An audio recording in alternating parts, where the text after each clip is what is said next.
se define que sea el día de la epilepsia.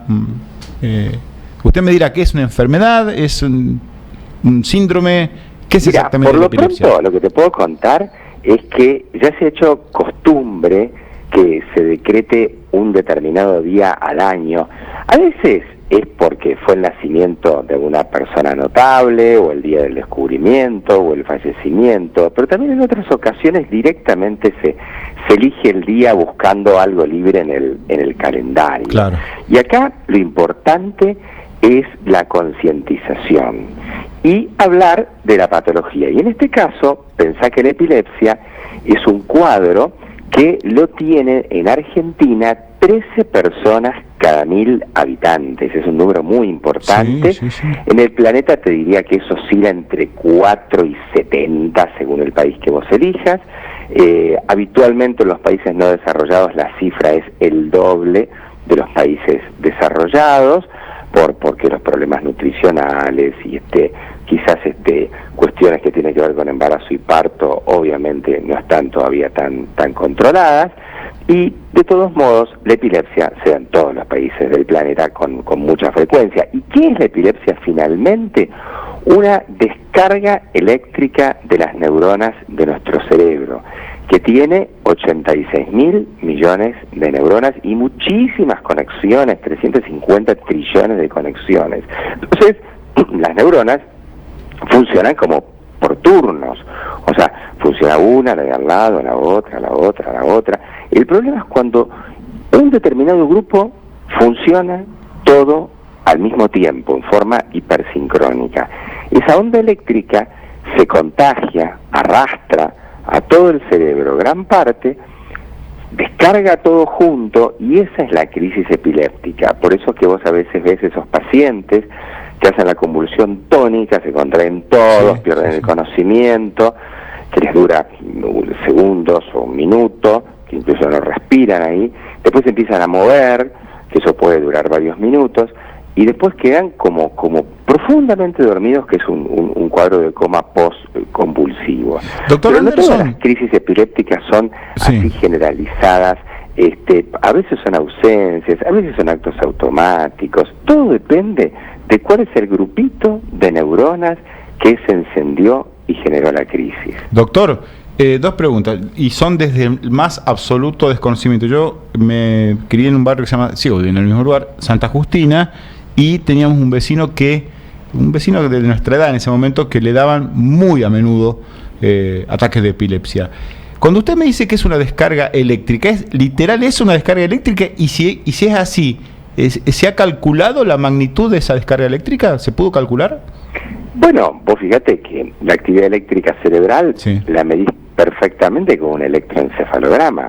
Así como medís la actividad eléctrica del corazón, que se mide en milésimas de voltio, milivoltios, las descargas eléctricas normales del cerebro las medís en microvoltios, que serían millonésimas de voltio. Y cuando vos tenés un paciente que en el consultorio, en un instituto, en un hospital, que le estás haciendo un electroencefalograma, a lo mejor largo, viste que se hacen también las telemetrías, esos electroencefalogramas que duran 2 o 3 días y que los filman a los pacientes.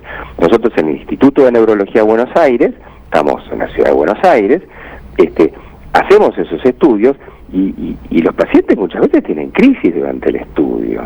Así que todo eso se mide perfectamente. ¿Y te sirve para qué? Para tener un diagnóstico preciso de dónde está el problema, que también lo tenés que complementar con las imágenes, es fundamental tener una buena resonancia, para elegir luego la medicación adecuada. Vos sabés que la mayoría de los pacientes, afortunadamente, con la medicación se controlan y no tienen crisis. Hay un grupo que sí, y entonces a veces tenés que juntar más de un medicamento, y hay pacientes que tienen cuadros. No se cura esto, doctor, esto no tiene cura. Bueno, a veces sí, por ejemplo, muchas veces te consultan pacientes que tienen la epilepsia benigna de la infancia, que tienen crisis durante unos años y después se curan. Uno le dice a los pacientes, cuando han tenido 1 o 2 crisis, le detectás el cuadro y los medicás y te dicen, ¿y cuánto voy a tener que tomar el remedio, doctor? Y uno dice, mira, por ahora el plan es que estés 5 años libre de crisis, con los electroencefalogramas normalizados, y probamos luego dejarte sin medicación. Y en ese caso, el 60% de los pacientes nunca más vuelve a tener crisis. Sí, hay un 40% que tienen que volver a tomar. Y volviendo al tema de los refractarios, es importante tener en cuenta que siempre vamos agregando medicamentos nuevos y opciones nuevas. Hace unos años comenzamos con el tema del cannabis medicinal. Yo soy endocannabinólogo, soy también especialista en terapia canábica, y bueno, particularmente ustedes, junto con Jujuy, tienen 2 laboratorios autorizados y encaminados ahora a fabricar cannabis medicinal rico en CBD, que es una herramienta muy interesante que se está usando para las epilepsias que no respondían a la medicación clásica. Yo he visto, doctor, aprovecho, ¿no? He visto algunos videos realmente impresionantes del uso del aceite de cannabis. Por ejemplo, vi un video de un nenito que era impresionante. La madre decía que le da, yo no sé si por ahí exageraba o yo habré leído mal, cerca de 50, 60 crisis por día. ¿Puede ser? Sí, porque se empezó a usar en un tipo de epilepsia que se llama Dravet. Claro. El Dravet podés tener cientos de crisis. ¿En un día? Muy breves, pero podés tener cientos de crisis por día. Y digamos, el Dravet es un tipo y el otro es el Lennox-Gastaut. Son los cuadros epilépticos refractarios de la infancia, donde se comenzó a usar de manera más reglada, ordenada, controlada, el cannabis medicinal, un tipo de cannabis medicinal, porque hay muchos, que se llama rico en CBD, y también uno de molécula aislada de CBD. Bueno, y ya tenemos video, algunos, doctor, a la venta en el país, ¿no? En ese video, esta mamá de este nene, no era un video hecho en Argentina, era impresionante cómo el nene, pero casi instantáneamente de administrarle la gotita, se empezaba a calmar, y decía la mujer que de 60 a 70 había logrado bajar a menos de 5 por día. Sí, vos sabés que si haces un promedio, y hay un trabajo que se hizo y creo que lo continúan haciendo en el Garrahan, la mejoría va entre un 40 y un 80%. Bien. Fíjate vos que estamos hablando de los pacientes difíciles, los pacientes que no respondían a otros medicamentos. Y sí, la mejoría con el cannabis medicinal es de un 40 y un 80%, sé que es muy interesante. Se empezó a usar después en otras formas epilépticas infantiles, después se llegó al mundo de los adultos, y la verdad que hoy en día se usa mucho. Yo comencé con esto en el 2016, justamente por un paciente con una epilepsia refractaria. Y después, bueno, se descubrieron otras aplicaciones por otro tipo de... ¿Uno ya nace predispuesto a ser epiléptico, doctor? ¿Es una cuestión congénita o...?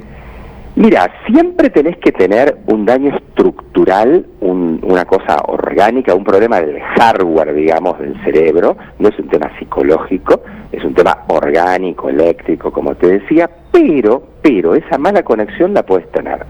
Porque tenés la predisposición genética, o sea, hay un circuito que viene, digamos, epiléptico, y encontrás varios integrantes dentro de la familia.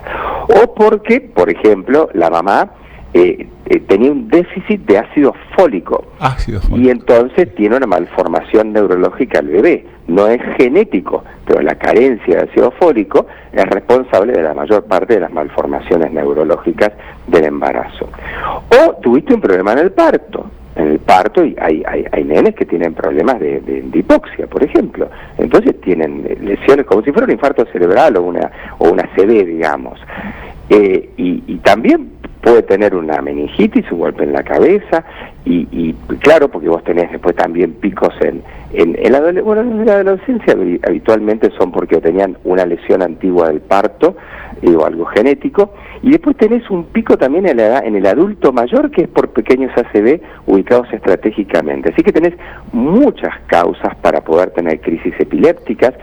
Hay pacientes que tienen un tumor en el cerebro, irrita las neuronas, y eso le genera una epilepsia secundaria. Así que hay que estudiar. ¿Una persona puede morir durante una crisis epiléptica?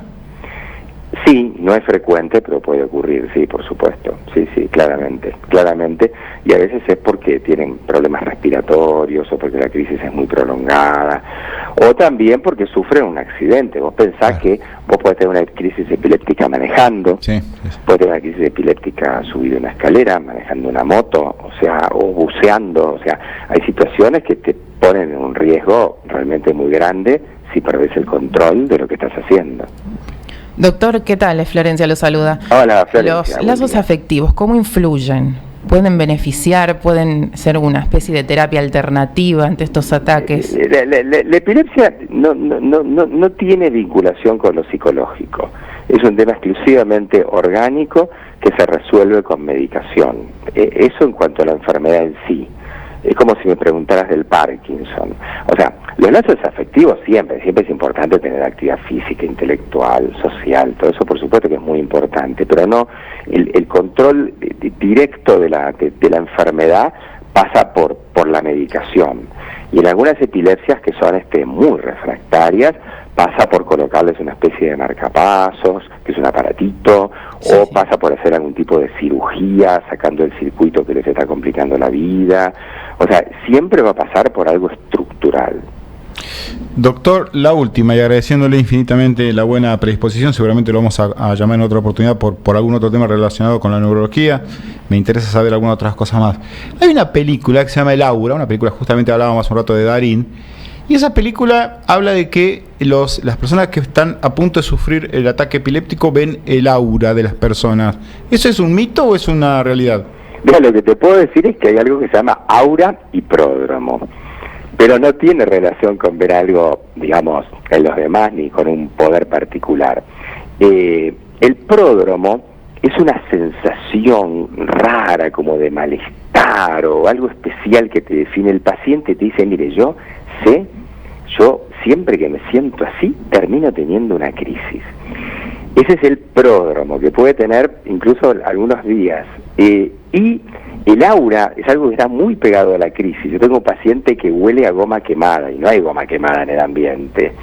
Y después que huele a goma quemada le viene la crisis, se llaman crisis uncinadas.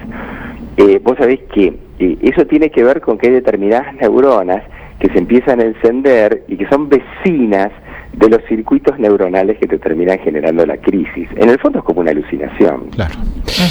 Doctor Alejandro Anderson, médico neurólogo y director médico del INVA, Instituto Internacional de la Epilepsia. Esto tiene su sede en Buenos Aires y la matrícula profesional del doctor Anderson es 65836. Doctor. Te voy a pasar, te agradezco la invitación. Sí, por favor. En Instagram, que es doctor con las 6 letras, Anderson con doble S, doctor Anderson, donde subo muchas veces las notas que hago. Yo lo uso como un newsletter. Perfecto. Y a veces, la gente puede aprovecharlo. Doctor Anderson. Efectivamente. Doctor, la palabra completa. Doctor, la palabra completa, y Anderson con doble S. Doc, muchísimas gracias. Gracias a ustedes, que terminen muy bien el día y por supuesto saludos a todos sus oyentes. Gracias por la comunicación. 29 de las 7, Gustavo. Todas las noticias en www.fenix90